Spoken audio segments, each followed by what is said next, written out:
சரி, அப்போ 2026ல் மூன்றாவது அணி ஒன்று உருவாக வாய்ப்பு. மூன்றாவது அணின்னு தான் நம்ம விஜய் இருக்கார்.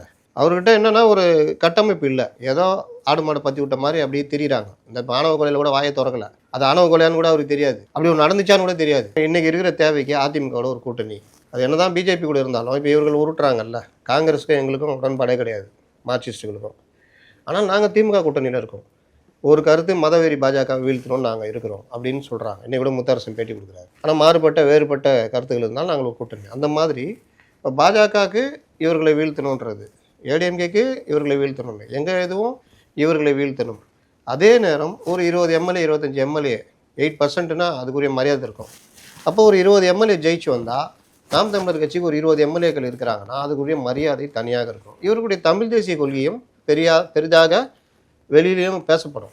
எலெக்ஷனில் நீங்கள் கடைசி நேர விஷயங்கள் தான் நம்ம கிளியர் கட் இமேஜ் வர முடியும். கடைசி நேரத்தில் எது வேணாலும் மாறும். விஜய் கூட என்டிஏ கூட்டணி போகலாம்.